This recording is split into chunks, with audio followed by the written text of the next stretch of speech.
আজি 10 জুনত শোণিতপুৰ জিলাৰ তেজপুৰত অৱস্থিত চিত্ৰলেখা উদ্যানৰ পুখুৰীত এটি 12 কেজি ওজনৰ পানী কাছ মুকলি কৰি দিয়া হয়। কাছটো মুকলি কৰে অসম চৰকাৰৰ বঁটাপ্ৰাপ্ত প্ৰাক্তন অবৈতনিক বন্যপ্ৰাণী ৱাৰ্ডেন তথা সৰ্প বিশেষজ্ঞ সৌৰভ বৰকটকীয়ে। মুকলিকৰণৰ সময়ত বৰকটকীক সহযোগ কৰে মহাভৈৰৱ থানাৰ ভাৰপ্ৰাপ্ত আৰক্ষী বিষয়া ৰাহুল গগৈ, প্ৰকৃতি গোটৰ সম্পাদক টুটুমণি কলিতা আৰু পৰিৱেশ কৰ্মী বাপধন দাসে। উল্লেখ্য যে এই কাছটো পোৱা গৈছিল জামুগুৰি হাটৰ পথত। জামুগুৰি হাটৰ ৰাস্তাৰে এই কাছটো বিচৰণ কৰি ফুৰোতে এজন ট্ৰাক চালকে প্ৰত্যক্ষ কৰিছিল। চালকগৰাকীয়ে কাছটো আনি মহাভৈৰৱ আৰক্ষী থানাত ৰাহুল গগৈক অৰ্পণ কৰিছিল। নিশা গগৈয়ে কাছটো লৈ সৌৰভ বৰকটকীৰ ঘৰ পাইছিলহি। নিশা বৰকটকীয়ে কাছটোক শুকান মাছকে ধৰি অন্যান্য খাদ্য যোগান ধৰি নিজ ঘৰতে সুৰক্ষিতভাৱে ৰাখিছিল। বৰকটকীয়ে পিছদিনা অৰ্থাৎ 10 জুনত ৰাহুল গগৈ হতুৱাই চিত্ৰলেখা পুখুৰী উদ্যানত কাছটো মুকলি কৰি দিয়ে।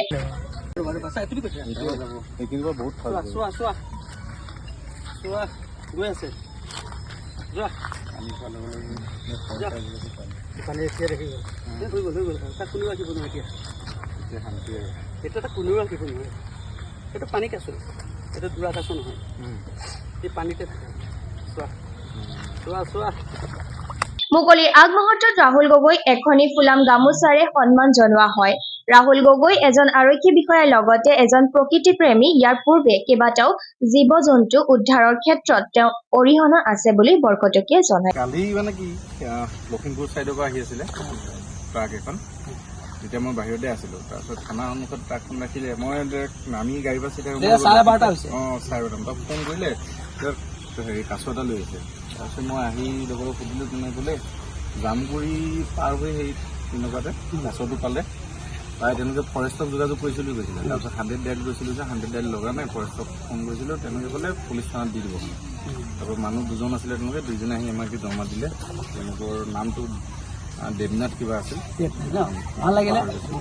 তাৰপিছতে ৰাতি ফোন কৰিলোঁ মই, মোবাইল নাই মোৰ এতিয়া।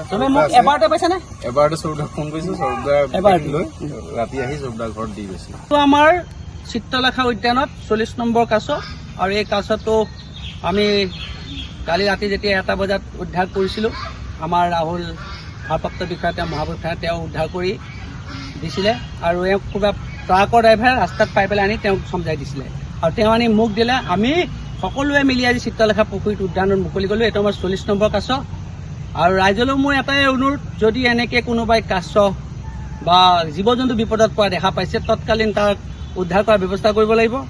কাৰণ যদি উদ্ধাৰ কৰোঁতে কিবা অসুবিধা হয় আমাৰ লগত যোগাযোগ কৰিব, নহ'লে বন বিভাগৰ লগত যোগাযোগ কৰিব।